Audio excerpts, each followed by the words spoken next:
Hey everyone, Kevin here. Whenever you're looking for a new job, you're going to hear a lot of noise, whether that be from career coaches, resume writers, or those who are trying to sell you some kind of service or academy that they think you supposedly need.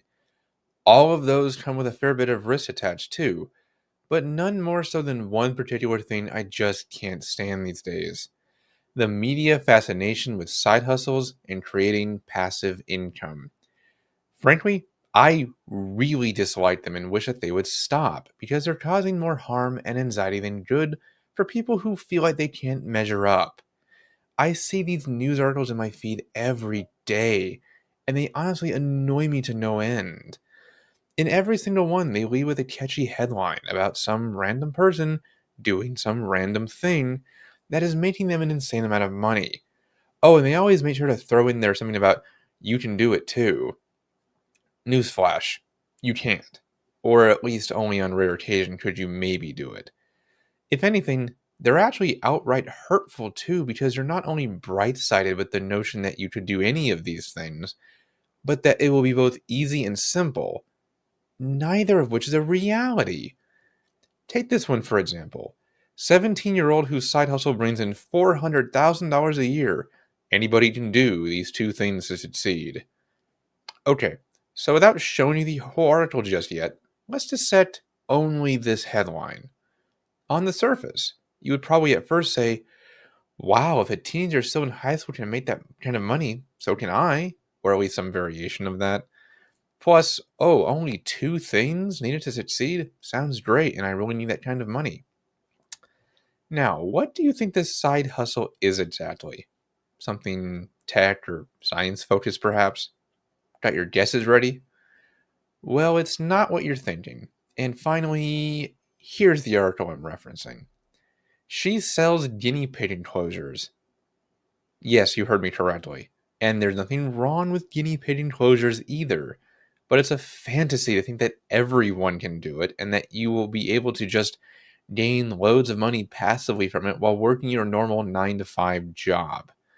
Plus, if you read further and more closely, you'll discover that she also tried an athleisure collection first, which fizzled out, and has to contract with companies in China to create her product, sell it on Amazon, and deal with all of the bureaucracy of running a business. So that doesn't really sound like a side hustle, then, does it? It sounds more like a full blown job. And on top of all of that, she's still in high school and thus doesn't have the same time restrictions or financial hardships that the rest of us do.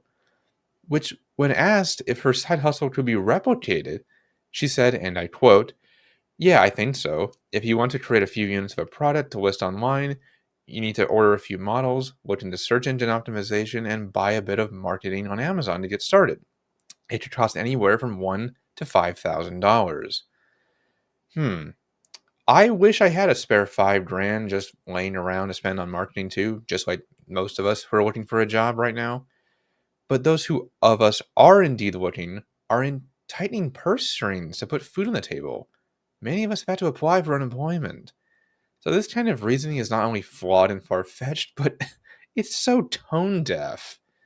And when it comes down to it, Deloitte and Self Financial have both done studies on the efficacy of side hustles and passive income in general, and found three specific things I wanted to mention here.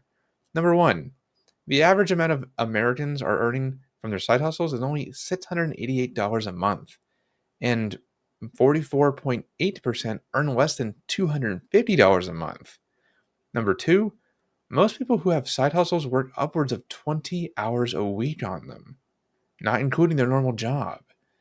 And number three, out of 1,000 people surveyed, 77% of those who work full time are already feeling burnout, and adding a side hustle would only make it worse. On top of all of this, as I mentioned at the beginning of this video, there is the additional stress and pressure for those who don't have a side hustle to get one. A feeling that only gets worse when your newsfeed is constantly bombarded with these ridiculous outlier stories about people making obscene amounts of money on the side or finally achieving something like financial freedom. Another news flash, by the way: financial freedom is a myth. It's an abstract concept and isn't a thing unless you're making so much money that you literally have no clue what to do with it. I am not only inundated with it on my newsfeed, but over on LinkedIn too, which only makes it worse because you're on there looking for a job in the first place, and people prey on that, trying to get you into some lucrative scheme to make you plenty of passive income. They also use enticing language or stories there while you're in a job search too. Like most people work paycheck to paycheck already. You need to have passive income and a side hustle to fill in the gaps and be more stable. This is actually backed up by the studies I referred to earlier, where 71% of participants said that they actually needed that extra money to survive. Though that may be true, and especially in the higher socioeconomic areas where it would always benefit from having more money, having one that made so much money while simultaneously not being so demanding that it compromises your work life balance and burns you out even more is damn near impossible. Just do any simple Google search, and you will find a laundry list of these side hustles and hundreds of stories of people falling victims to what are essentially scams if you're really putting them under a lens. I remember one, actually, where a man said that he tried to do a notary loan signing hustle part time after work. He spent $600 on a loan signing systems course, bought a dual tray laser printer for $500, a notary stamp, journal, paper, pens, business cards, supplies, you name it. And it just ended up being a total waste. He got a handful of jobs, and within an already saturated market, he couldn't make any real money. He had a hard time stopping too because of so much money that was already spent. In the end, he didn't want to fail at it and wanted to begin turning the profit he thought it would. For those listening with good economics backgrounds, you may recognize this as the sunk cost fallacy, which is what most of these news articles ultimately prey on. They get you to try something to make money, and you either make nothing out at all, a tiny bit to pay for your groceries maybe, or just end up frustrated when it doesn't turn into the success you hoped for. I'm sure that I'm not the only one who is tired of getting these messages on LinkedIn or in my email.